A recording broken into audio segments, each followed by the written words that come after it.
Ya tentunya kami sudah mendapatkan alat bukti petunjuk CCTV dan itu yang kami pedomani ya.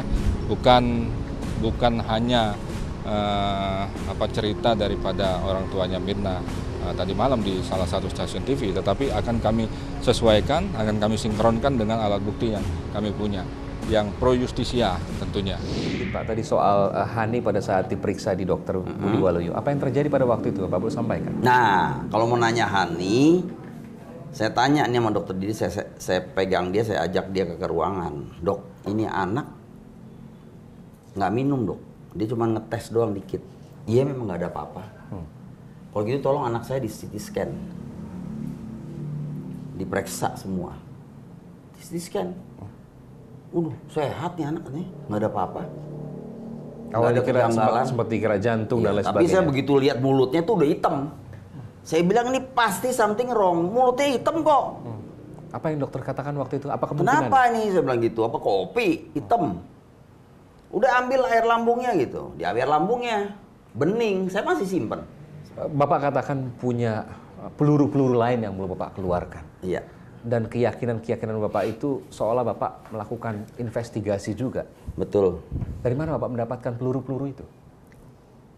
Ya kan saya investigasi. Bapak investigasi sendiri? Ya sendiri. Lewat siapa Pak? Ya lewat orang saya, kan saya banyak orang. Ya kan pegawai saya banyak. Oh Bapak kerahkan pegawai Bapak? Iya dong, kan ada bagian risk management unit saya untuk jalan. Lu coba lihat ini namanya ini, coba periksa. Terus di rumahnya, itu celananya yang hilang sama polisi juga saya suruh nyariin. Sampai ke sampah-sampah kemana-mana. Belum dapat sampai sekarang. Saya juga ragu, nggak tahu polisi kan nahan pembantunya itu.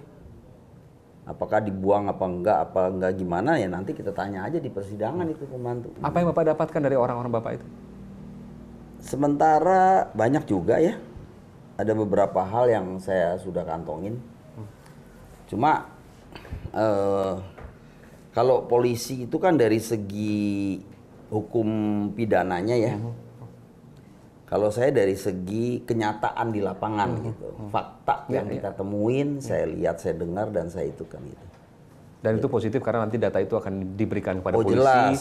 Dan sebagai juga data pembanding. Iya, nanti tapi kalau sudah dia bilang ini gua nggak ada nih, you ada nggak? Ada. Nah ini. Kan tadi Bapak katakan ada beberapa. Saya liatin aja dulu.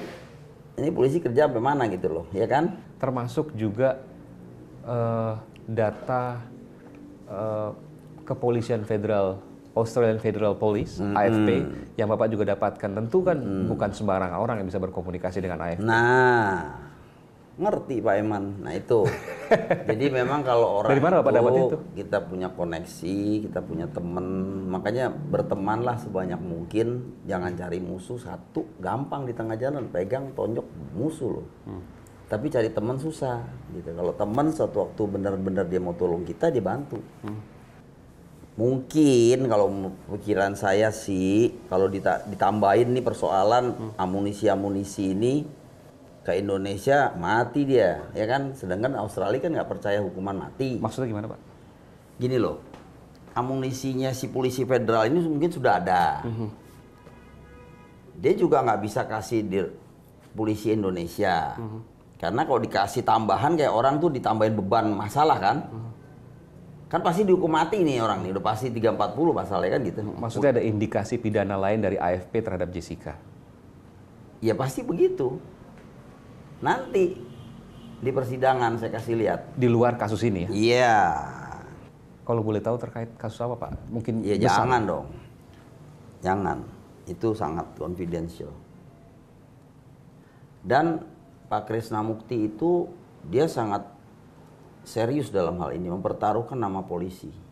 Soal WhatsApp Pak Dermawan sudah menyampaikan satu WhatsApp.